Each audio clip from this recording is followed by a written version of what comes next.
Ryan has helped us understand the truth about AIDS, and he's shown all of us the strength, the bravery of the human heart. Ryan White, the 18-year-old American boy who died this week of AIDS, was disabled. But how many of us see AIDS as a disability?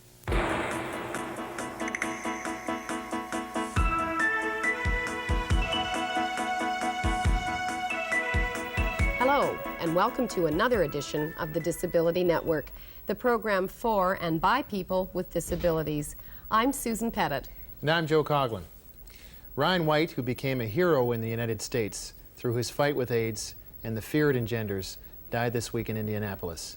His mother was at his side. For 6 years, Ryan White struggled to live a normal life.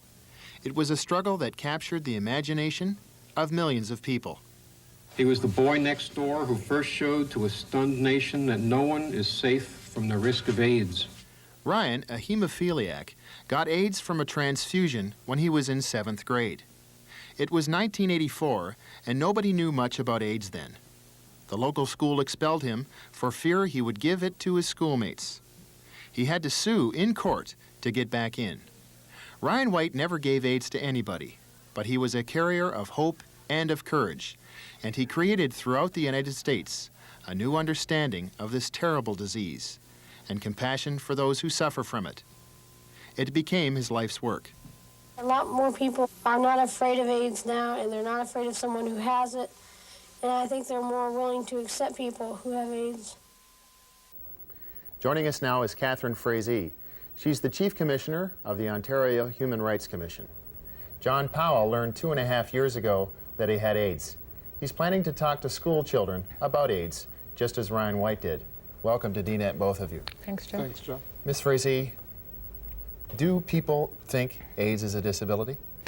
I think there's a widespread misunderstanding about the disease generally, Joe, and we need to do more education to make sure that people appreciate that AIDS is a disability and therefore protected under the Human Rights Code. Do people with AIDS enjoy the same protection that other people with disabilities do under the code? Absolutely, absolutely. Mr. Powell, do you identify with people who have disabilities? More and more, now that I have one myself. I almost feel like I have two disabilities.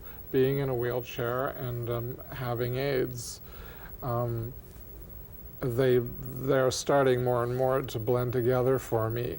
I think the most important thing is that we get a hold of our young people now and make sure they have a clear picture of what this virus is about, avoiding the sensationalism of newspapers, television, radio, and speaking to the people who are going through this at this very moment. AIDS does not discriminate. It can be your brother, your sister, your best friend. Newborn babies and even unborn children have been found to have this virus. So I think the important thing to teach young people so that when they grow up, they can pass this information on. The important thing is love, but an unconditional love. And for me, that's at the base of it all. If that's there, love and forgiving. St. Francis always said, you know, he that giveth shall receive, and he that loveth shall love. And it's important, and it's so true, and I can't stress that enough. Ms. Frazee, how much discrimination is out there? Against people with AIDS? Yes. I think we're making progress, Joe. It clearly still exists, but I do see, and I'd be interested in John's views, but I do see a change. In the beginning, we saw policies and programs which were directed to protect the public at large from persons who had the virus.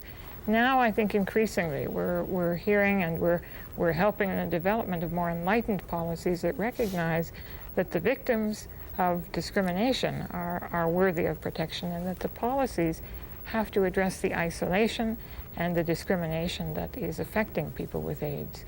Mr. Powell, how much discrimination have you Well, I've actually been very lucky because of the field that I worked in. I was rather protected, and people were very accepting, and it never ever crossed my mind. But I find now that I'm no longer working because I'm unable to. I'm encountering a whole other world of people who are just totally unknowledgeable and quite ignorant of what is going on. And these are people in the medical profession and places where you would never look, but it's there and it's happening, and all you can do is try and educate these people and make them see how wrong they are, and by just laying back and letting it pass by, it's not going to go away. Were you inspired by the work of Ryan White? Yes, I think he was quite an amazing young man. He just, I don't think there'll ever be another one like him, ever. Thanks, both of you, for coming. Thank you. Thanks, Joe. Now over to Susan. We'll be back shortly to look at a controversial billboard campaign promoting the movie Crazy People. You have to be a little nuts to tell the truth. Who here wants to be an ad man? Who here wants to be a fire engine?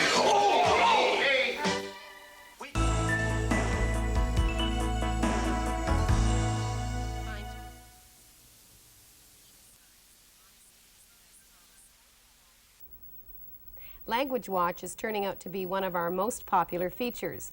This week we're going to look at the controversy surrounding the use of the word crazy in billboards advertising the new Dudley Moore comedy, Crazy People. We first spotted the billboard a few blocks from our office, just across from a hospital with a psychiatric wing. Warning, crazy people are coming. You have to be a little nuts to tell the truth. Who here wants to be an ad man? Who here wants to be a fire engine? As a comedy, Crazy People gets its laughs from an ad agency executive confined to a mental institution when he decides that honesty is the best policy. But while audiences may find the movie funny, mental organizations in the United States aren't laughing about the way the film is being promoted. The National Mental Health Association has taken strong exception to the movie's ad campaign, which warns in big black letters, "Crazy people are coming." And they find the entire campaign insensitive. Chris Kwayanagi, senior director of the organization, says enough is enough. Mental illness is not funny, and that we need to think if we're hurting someone when we put something like that out, and really unnecessarily. There could have been many other ways to promote this movie. Another ad, placed by a Philadelphia paper as a promotion, promises free tickets to anyone able to prove they were a crazy person. After protests, the paper issued a public apology, and the man who thought it up admits he made a mistake. At the time, we did not think it was going to be offensive. However, once we looked at it from their point, it may indeed discriminate against the mentally ill. Although he agrees the ads are in bad taste, psychologist Stuart Fishoff doubts people take such ads seriously. First of all, it's a Dudley Moore movie. It's a comedy. People don't usually take comedy as serious representations of reality. You have more to worry about if it's a serious drama, which is misrepresenting or stereotyping things. Comedies people just understand. David Revel is the health critic for the NDP in the Ontario Legislature. He's an ex-psychiatric patient. His 15-year-old son committed suicide.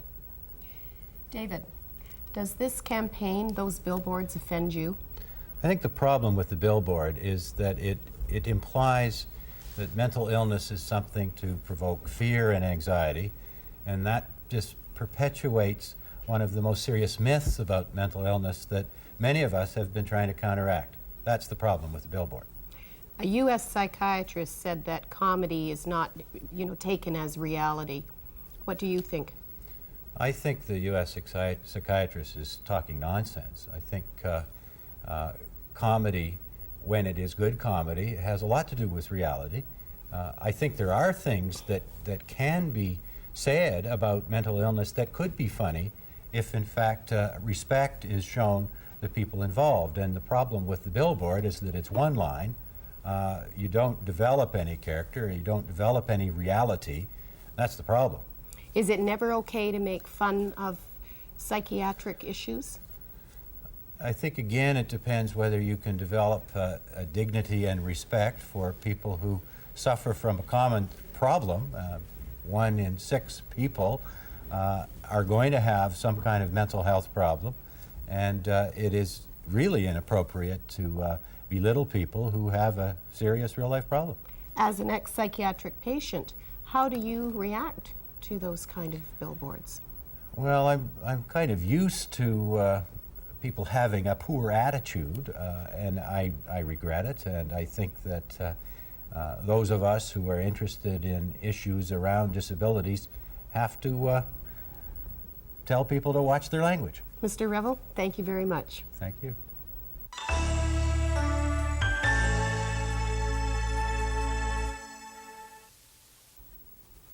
Two weeks ago, Max Yalden, Canada's Chief Human Rights Commissioner, released his annual report.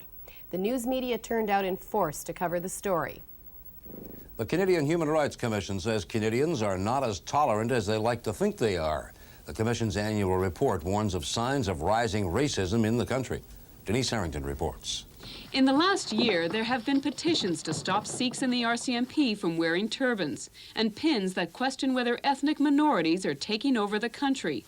In its annual report, the Canadian Human Rights Commission says all this shows a racist side of Canadian society, one that is a very long way from Canada's avowed belief that it is among the world's most tolerant countries. There is a constant grousing and grouching about immigrants. Like the rest of the media, television chose to ignore those parts of the report that dealt with disabled persons. Instead, they concentrated on natives and visible minorities. This despite the fact that the vast majority of complaints filed with the Human Rights Commission come from people with disabilities. Earlier this week, Joe spoke with Max Yalden and Patrick Boyer.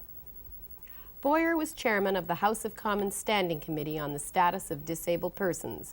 In August of 1988, the committee released this report, No News is Bad News. It condemned in strong language the lack of media coverage of disability issues. Mr. Yalden, you spent considerable time on your report, yet the media seem to ignore disability issues. How does that make you feel? Well, I think it's illustrative of something that Mr. Boyer and I and others have observed, namely that the disabled in this country are an invisible minority. I think it's a great shame, and I think it's a very sad state of affairs that the media can't bring themselves to pay attention to a problem that's really a very serious one. Mr. Boyer, what is it about disabled people that makes the media ignore them? That is a very good question. I think for a long time in our society, culturally, we've had an attitude that out of sight is out of mind, and people have been institutionalized, and what I call the genteel apartheid has operated in Canada, where a lot of people who do not fit a fairly narrowly defined norm of what is attractive, appealing, and all the rest of it are kept just outside, marginalized. And you know, we've got in this country a program that's trying to see advancement for 4 different groups in our society: women, the visible minorities, Native Canadians, and the disabled. Well, there's 4 elements there, and if a building has 4 corners, or if a table has 4 legs, all 4 are important. And what we're seeing, unfortunately, once again, is that one of those elements is being totally ignored. And there are 3,300,000 Canadians, 3,300,000 with varying degrees of mental and physical disabilities. And until the message is conveyed through the media in our country, a democratic country where people are concerned about what is on the agenda, until those issues are brought on the agenda by the media, then the media is an active participant in this conspiracy to keep important issues that really affect how a great many Canadians live daily off the agenda, out of sight, out of mind, and leaving a lot of people in deep frustration. I agree with Mr. Boyer. I think that Canadians don't want to give attention to this problem, and the disabled groups thus far have not been able to lobby with assistance of people like us and like the Parliamentary Committee, and the result is that the media simply shove that into the background, except every now and again, rather like the environment, they will run a sympathetic shot of someone who is disabled, but they won't deal with the issue in a sensible and consistent fashion, and we have to force them to do that, I think. Susan, as you know, not only are Boyer and Yalden upset by the way that the media ignores the disabled, but many people with disabilities across the country are well aware of how difficult it is to get the attention of reporters and editors. If you have any horror stories to tell us, we'd like to hear from you. We'll give you our address at the end of the show. News organizations should consider the possibility of assigning specialist reporters to cover issues concerning disability. That's from No News is Bad News.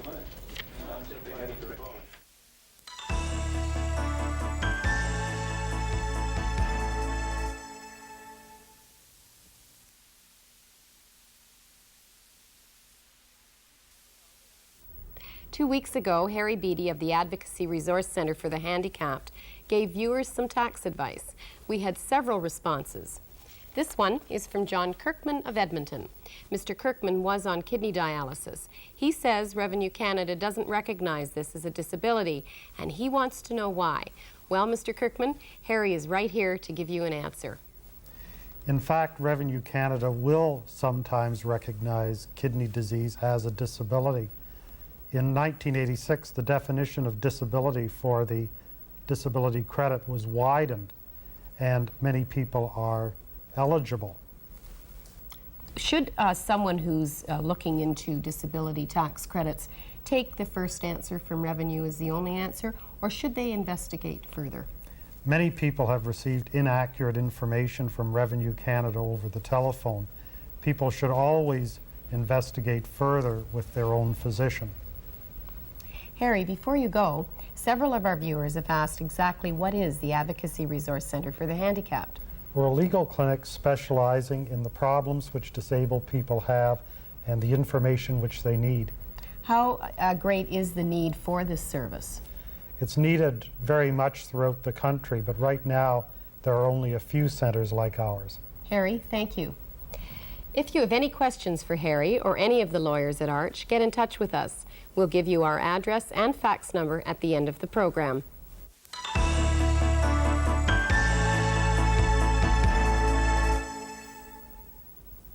And now, here's Joe with a report on a remarkable Canadian artist. Gerard Pas is a London, Ontario artist who has gone back in time to the memory of a childhood shaped by polio. He has reconstructed the experience in a series of vivid artworks which explore the anger and rage he felt at society's image of the handicapped child. As a child with polio, Pas says he felt robbed of his identity, faceless and handicapped. It was the basis of a rage that has taken decades to heal. This healing began when Pas started incorporating that anger into his art. The process, he says, has been therapeutic and has achieved results. No longer does he feel traumatized. His images have changed. There's now an element of tranquility and humor. They are more colorful and abstract. While the crutch remains a powerful symbol in his work, it no longer reflects the anger and pain it once did. His new exuberance and energy is found in Pas' reworking of the wheelchair, from object to a beautiful work of art. Joining me now is Gerard Pas. Mr. Pas, welcome to the Disability Network. Thank you. I found your work disturbing, shocking. I liked it. But do you think this kind of work is going to turn some people off, or has it turned people off? Well, I think it's the intention, particularly of the earlier work, to do just that. I can't pretend that it should do anything else. At the same time, I feel that if you look at the work of an artist, you should remember that an artist lives a life that spans many years, and that those experiences which are reflected in his work can be seen. So if you were to look at my work over the period of the last 17 years, I would hope that there are elements of it, in particular the latter work, that are redeeming or uplifting and that would bring joy or tension to your life as much as some of the other work which is more problematic. Now, I understand that you don't really like the term physically disabled artist when it's used to describe you, yet there is a lot of thematic work in your early work that has something to do with a wheelchair or crutches or disability for that matter. Why is that? Well, actually, those icons, if I could refer to them as such, transcend all of my work over the years. I don't particularly like to be seen as a disabled artist in as much as I'm an artist. My concerns for making art are as vast as the next person's in so much that I'm not trying to particularly etch out or eke out a language of disabled art, but I am touching upon something which relates to my own experience as someone whom is disabled, and therefore, yes, it's fair to say it's art made by a disabled person, but it certainly is not disabled art. How do people treat you as an artist, though? Do they always focus in on the disability, or do they? Quite frankly, no. I've been very fortunate. I've gained the respect of the art community for what I do as an artist. In looking at my work, in particular, the wheelchair which we just saw, it is an object which has been appropriated or taken from another artist who created it in the 20s by the name of Gerard Rietveld. And these group of artists were looking for an ideal. And in my opinion, that ideal couldn't be found. And so what I did was I applied a criticism of it by adding wheels to his ideal form, which then became what? A wheelchair. And there's a certain amount of pathos or dark humor in that. Nevertheless, you know. It's wild. It is you know, something that it's shocking too, I'm sure. Mr. Pa, it's Easter weekend, and you and I have something in common. We were both Timmies in the Easter Seal campaign when we were young guys. How did that make you feel? Well, I carried a certain amount of animosity and certainly a certain amount of joy when I was a young man. It was very pleasant. And years later, I wonder about generating sympathy through using someone like that. How did it make you feel? Got a lot of free meals. And you're right, it was fun to be a person in the spotlight for a while, but you know, you grow up after that real fast. We'll be right back after these messages.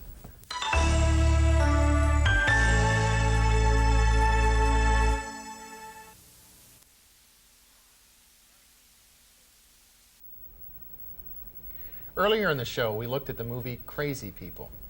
Many people find the movie and its ad campaign offensive. Here's another item that's raised similar objections. These quotes are from a column written by Mackenzie Porter in the March 12th edition of the Toronto Sun. Doctors, lawyers, and priests should unite to lobby government to legalize the sterilization of every person committed to a lunatic asylum. The money due to be saved on military costs may now be spent on the promotion of moral campaigns designed to persuade all persons likely to beget defective children to submit to voluntary sterilization.